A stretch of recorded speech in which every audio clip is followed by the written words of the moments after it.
Operation underbody. Back to it. I've got a spare couple of hours before life catches up. This is my relaxation, getting underneath the car and continuing the restoration progress.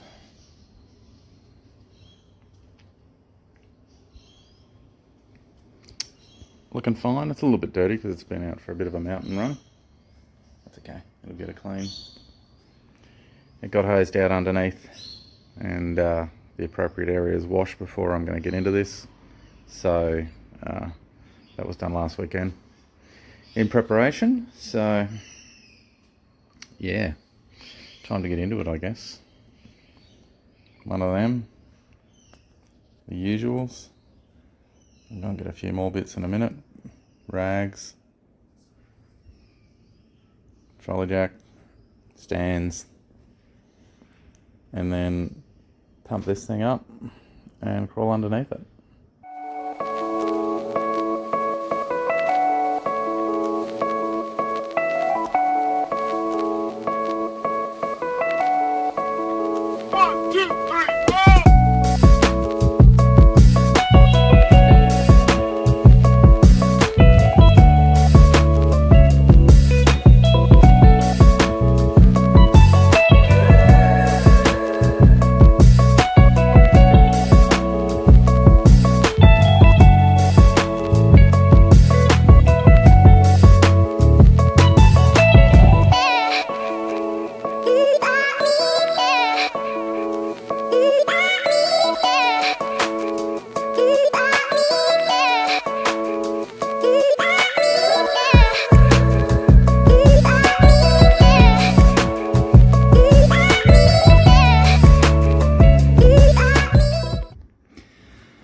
Back underneath.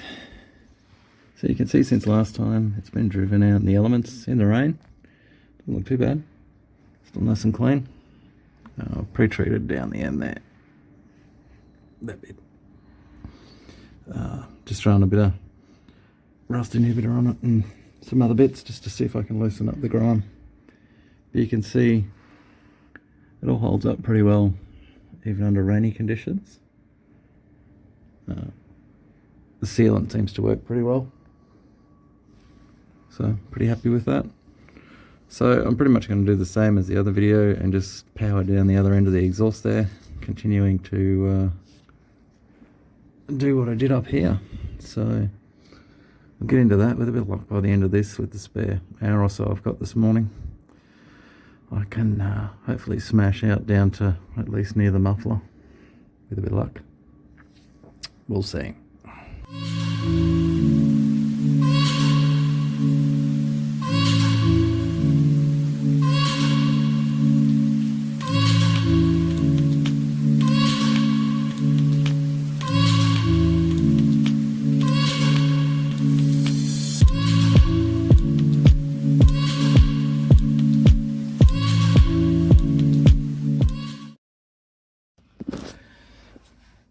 So that's after, I don't know, 20 minutes or so. I've sort of gone back up here and just tried to keep plugging away at some of these little stain bits. She got rid of a few of them. So that's what it looked like before. And now it's gotten rid of most of it. So like I say, you just keep plugging away at it. And the next time you come back, just redo some of the stain spots again. And you get there slowly. So, sort of started to treat the end here, but just give you an idea of what it looks like before. Then you start to come into something that's just had a bit of stuff on it, bit of the old rust buster, and then you come back into the treated area. So it doesn't look too bad. Right now that's probably about a half an hour's worth of work. It may not look like it on the hyperlapse, but yeah, that's what it took. So I'll plug away on this again. I'll probably do another couple of laps of this, and then I might pre-treat the back area for later on if I get a chance to do some later on the weekend.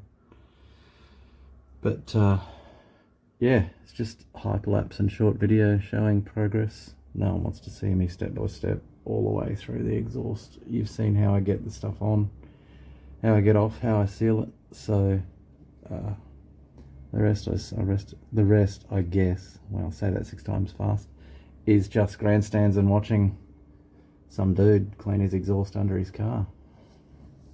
Enjoy that.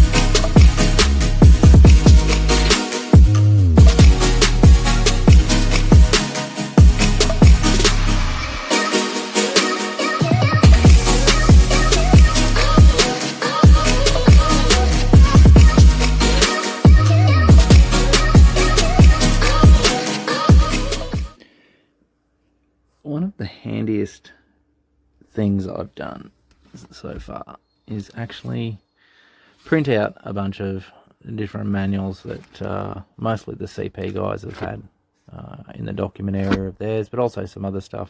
These are just 2 I was using today just to refer to some stuff, just to see what's behind things and what's going on. So this is just the workshop manual, Press 6. Just put some decent bond paper on there, and then just normal paper all the rest of the way through. And that allows you to just have a workshop manual. I've got 2 of these, and obviously a digital version.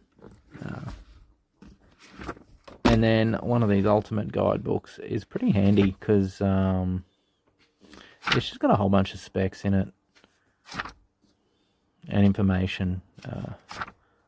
You know, down to like troubleshooting back there where it talks about noisy tappets, which the 6s are commonly known for. Everything from warp discs, you know, just some basic troubleshooting information that's handy that doesn't come in the workshop manual. So on that one, noisy tappets, talks about a whole bunch of stuff on it.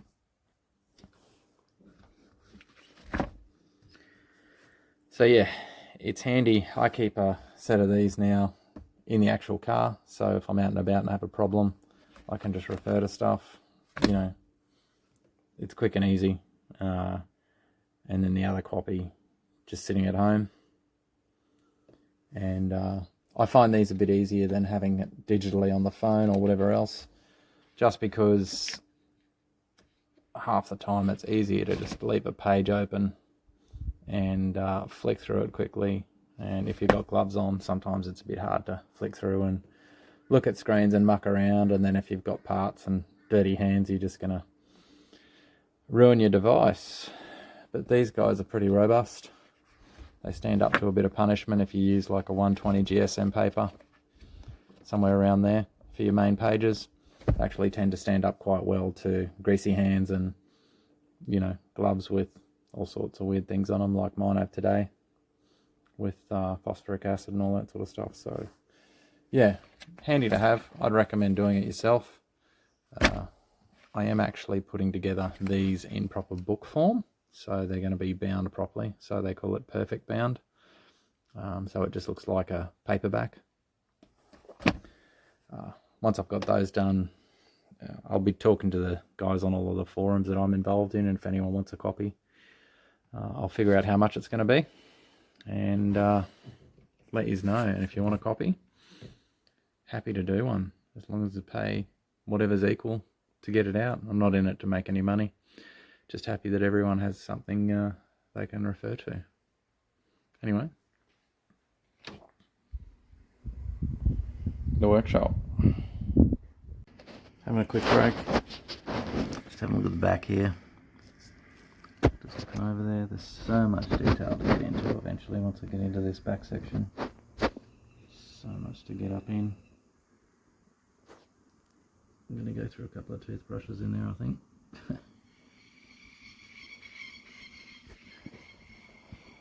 Plovers. Is there any more useless a bird? So getting into the back of those brakes, I did the front of them. I sort of gave the back a little bit of a go when I was in there, but I figured once I was doing underneath the car, I'd be able to get in the back there properly. So it doesn't look too bad. It looks like it just needs a wipe down. That's just road grime mostly on it, so I haven't really faded that much when you see the clean bit I made on underneath them. So, and that's the purpose of this car. Sure, I'm cleaning it up to as it was, as close to new in each section as I do it,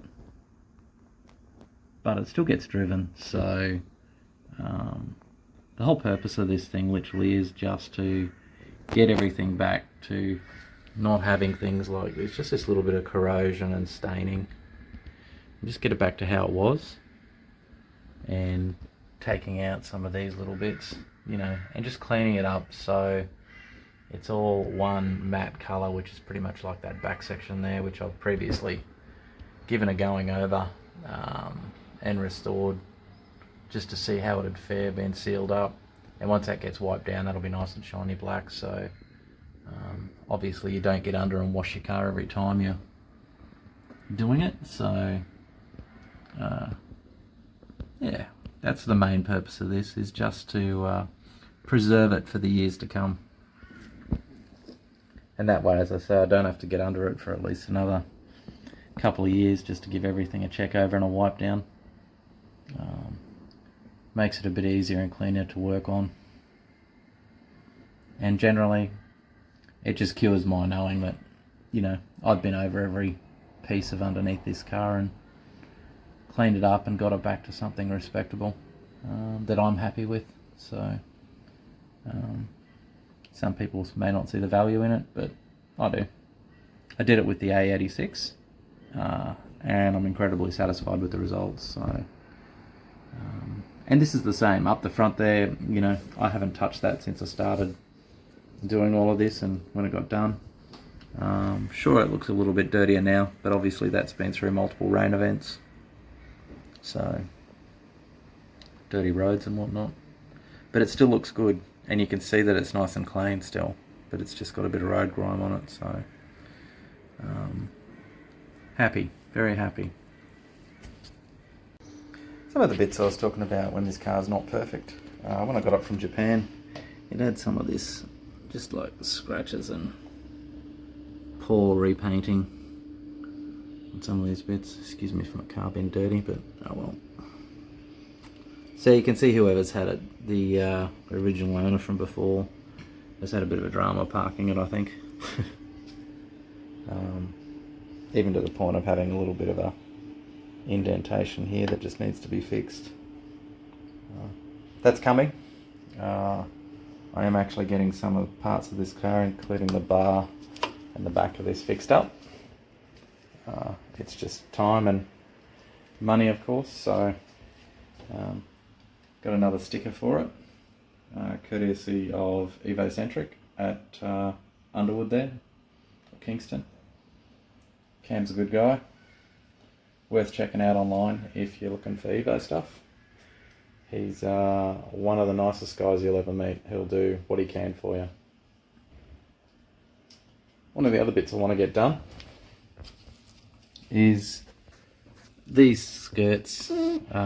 Although they look pretty good, they actually have been have got a few little nicks and drops in them from just road use, and you know, the many years, like there's pitting and all sorts of things going on there, down to the base layer from Japan snow. So I'm going to get that. These, both the sills, or the bottom flares done at the same time, and I'll also get the front skirt done as well. So not much to actually get redone on this car paint wise, like it's all in pretty good condition, but just those little things, and then once that's done, I'll get the whole car paint corrected and then sealed up with a nice ceramic coat, and then I won't have to touch it, so it should be good. Just gonna enjoy it, drive it, clean it, which I don't mind doing, so happy. Wheel wise, yep, they're dirty from driving around. but you can see they're reasonably clean underneath once it gets washed. From the previous owner, you know, there's a bit of this scuffing here on it. The stickers, obviously original, have just had their day, just worn through a little bit. I got some new stickers online, so you can see the brakes there look pretty good since I actually restored those. When I wash this, I pull the wheels off it, I wash the brakes, I wash the wheels completely, and I wash all underneath as well. So I don't know how OCD you get with yours, but that's about the level I am with mine. Sometimes, yep, I'll clean it with just the wheels on, but I still tend to end up climbing underneath it and cleaning behind the wheels anyway, so sometimes it's just worth the effort to just pull the wheels off. So you can see this one, sticker's pretty much perished. Some other stuff there, so actually, yeah, looking to either get these resprayed in the original colour, which, as everyone who owns one knows, finding the paint code for an Enkei T-Mac wheel has been quite a challenge. But I'm going to get some flake testing done and see if I can't replicate it through the guys at GT Auto. So they're out at Bowen Hills. They paint some pretty decent looking cars, do a reasonably decent job, and are probably one of the more honest sets of guys around from what I hear of word of mouth.